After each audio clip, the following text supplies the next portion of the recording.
What's interesting now that you mentioned that, I mean, years ago, like when my wife and I first got together, I mean, we were Hmm. eating grass fed beef, but I wasn't really prioritizing the fats. I wasn't necessarily seeking them out. I was just maybe cooking with a little bit of butter, but I wasn't intentionally going for good fats. And I remember in the Right. wintertime having to put lotion on. Man, I don't use lotion at all anymore. I literally don't need it. My hands are perfectly dry. They're not itchy, they're not patchy. Like it's a miracle. And you kind of forget where you've come from. Once things start to improve, you forget that that used to be a problem where I used to have to put on lotion. Imagine how much of a hit to the lotion industry you could create if you could just simply get everyone optimizing the strategies we're talking about today. I bet we could reduce the need for lotion by 80%. Oh, totally. 100%.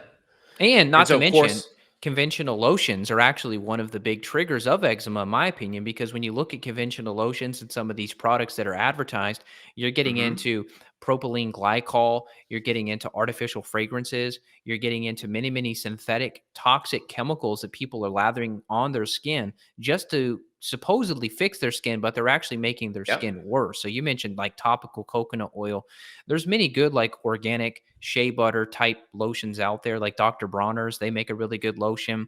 Hmm. The Everyone brand, I know they make a good soap. I believe they make a good lotion too. Trader Joe's, they had a pretty good quality, low priced lotion that was really clean ingredients. So that's the problem is like people are trying to do things to fix their skin, but they're actually making it worse with these topical toxins. No, 100%. Now, when it comes to eczema, eczema does have an autoimmune component, right? So, eczema is a type of dermatitis, just to be 100% clear. So, think of, dermatitis, think of like skin inflammation, essentially. Dermatitis, the derma, right? That's the second layer of the skin, epidermis first. Dermis is the second layer. And then essentially, titus is inflammation. And so, you have different types of dermatitises. Okay, so you have atopic, which is kind of the one that eczema falls into. All right, atopic is the major one that you're going to see there. There's other kinds. You'll see contact dermatitis, which is kind of what poison ivy kind of falls into. There's dyshydrotic, where you get more blisters. There's hand eczema. There's neurodermatitis, which is another one as well.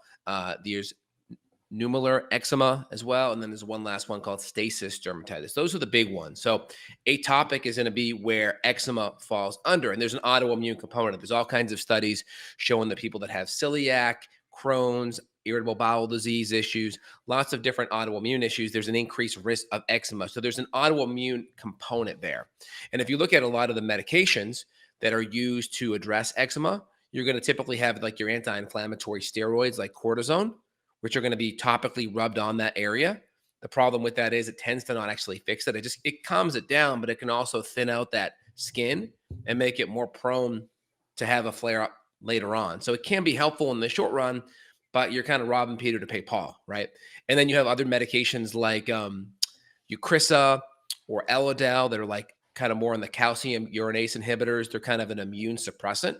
So there is definitely like an autoimmune component there because you're calming down the immune response to kind of help chill out the eczema. And it can be helpful. Those kind of medications could be helpful if you're working on fixing the underlying root cause. The problem is most people don't address the root cause and they just rub these medications on, and then the problems continue to stay at the root level. And so over time, it's going to come back and get worse and worse and worse because you can't just suppress the immune system in the long run and expect for a lasting solution.